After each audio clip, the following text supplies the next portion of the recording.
Hey guys, welcome back to another episode of Jessica Jones Reviews. And we're looking at the third episode of the season so far, aka it's called Whiskey. Again, it's kind of worth noting this is the third review I've recorded today, so if I seem a little out of it, that's why. Although I said that the last episode too, so maybe there's something about this show that just puts me in a weird daze. Or maybe I'm just watching this at a bad time.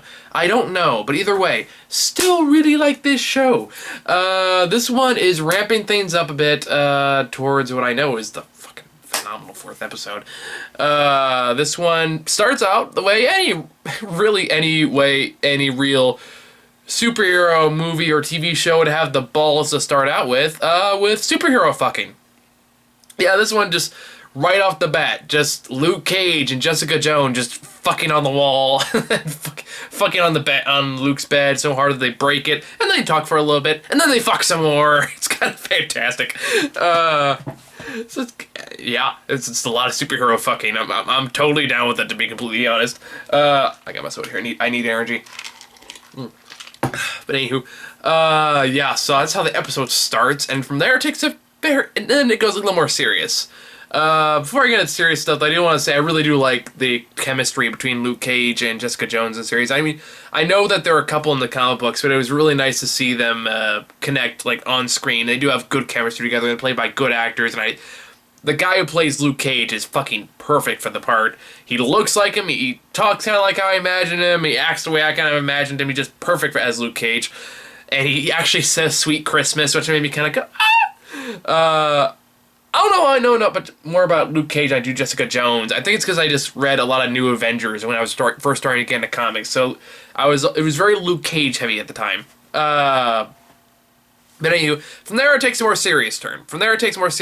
Into it kind of getting more into the victim, like the rising above the victim side of Jessica Jones as the character. In this one, she's trying to figure out how to help Hope because she's being destroyed in the media. She's being destroyed as an insane girl is trying to use a mind control mutant as an excuse to get away with murder. So she goes over to I almost said Hogwarts, Hogarth, to try to help out, but she won't do it. So she goes over to her friend Trish, who of course runs the radio talk show, to kind of assist in the matter, and she agrees and does it by getting a live interview with Hope. I mean, in the prison or in the interrogation room or whatever. So they're doing. Is it Hope or Rose? Yeah, it's Hope. I'm sorry.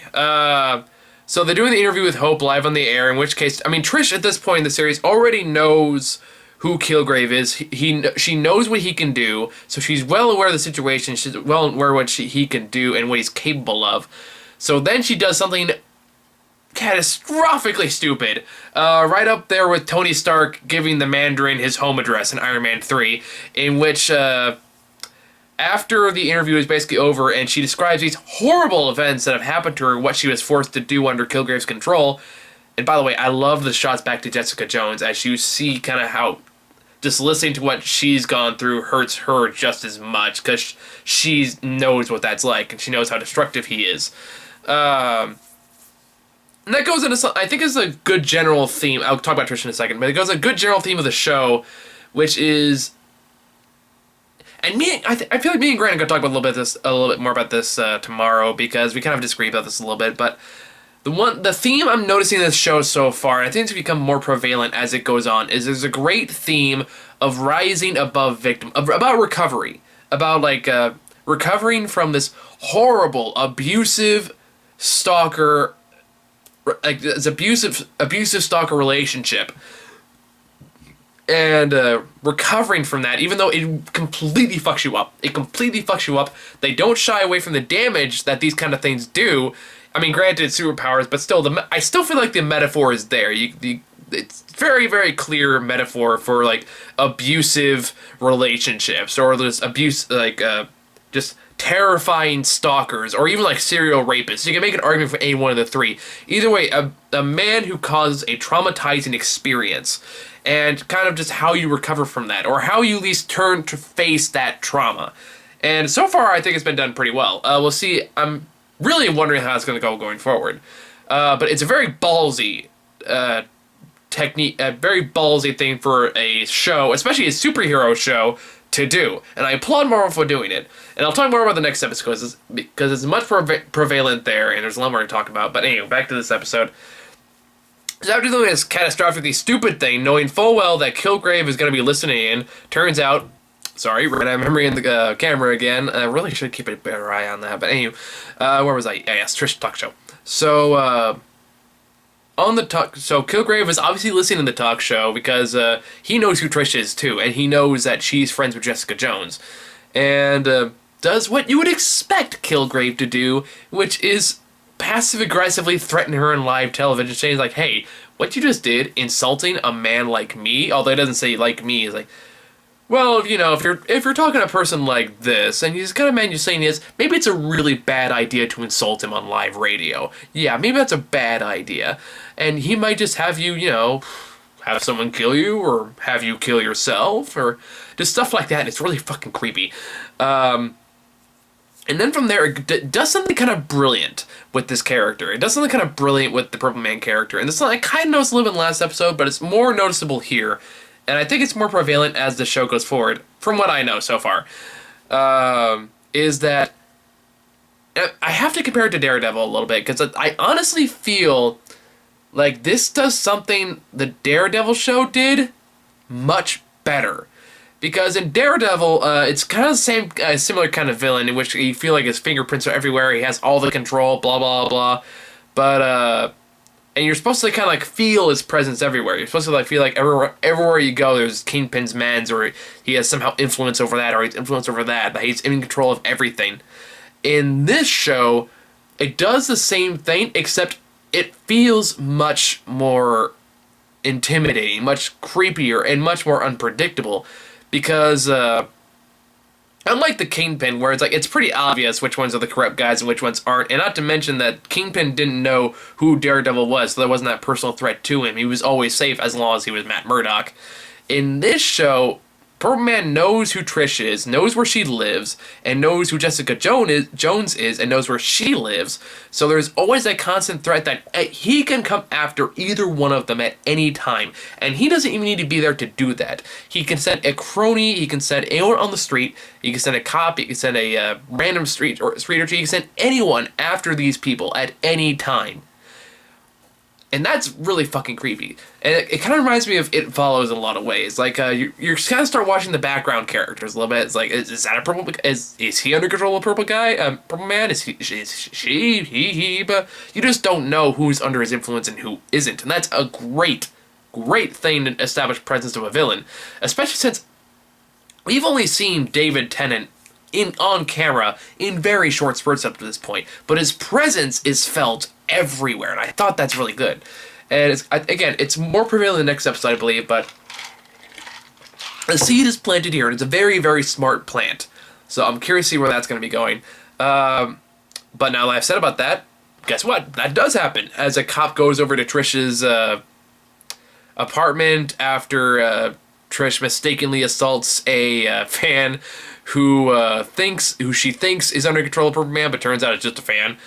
So the cop... Oh, by the way, there's a really sneaky little Marvel Easter egg there that is very, very clever, and I didn't catch it the first time I saw the episode. I watched the episode again just basically for reference. So, where was I going with this? So, like, after she knocks the poor guy on the floor and realizes he's a fan, he goes, "Oh, I'm so sorry," and he just kind of goes, "I just wanted to get this autographed." Like, he's basically just kicked him in the nuts, and basically says, "I miss your red hair." And then I looked it up. Hellcat has red hair. It's like, oh, okay, that's a clever little nod. But anywho, so yeah, cop comes up, pretends to be representing the guy that she attacked. And after taking some necessary caution, she's not stupid, she takes some precautions, the cop still bursts in and overwhelms her and almost kills her until Jessica Jones comes up to save the day. And that was a great fucking fight right there, very intense. Again, just so far, fantastic action sequences. Probably not as good as Daredevil's action sequences, but still pretty good, fun to watch. Well, I don't even say fun, it's kind of horrifying, actually. Anyway, Jessica Jones steps in, stops the cop, but the cop doesn't want to kill Jessica Jones because the Purple Man wants to keep her alive for now. So Jessica Jones then tracks him to where Purple Man is hiding out, and she's about to go in with this, what do you call him? A drug to render him unconscious, but before she can do that, she realizes that the Purple Man has ordered the cop to throw himself over the ledge because he's done with them. He's like, just kill yourself. I don't want to deal with you anymore. So she has to go save the cop. After which point, the Purple Man notices his presence and makes his escape. Yeah, and that's the episode. And after that, she saves the cop. Cop goes and does his own thing, and yeah, that's the end of the episode. A few things I like about this episode that I don't think I've already mentioned is that I like how also Jessica Jones is talking to the people who Purple Man has influenced with a certain amount of decorum, with like a desire to help like a fellow victim, like kind of like when you become the leader of a support group after you've been through a certain situation, and it's kind of like that kind of thing. Granted, in a much more aggressive way, but still like wants to help them. Explains like, hey, you're not no, you're just confused. That this wasn't your fault. Just lie down. You're gonna be okay.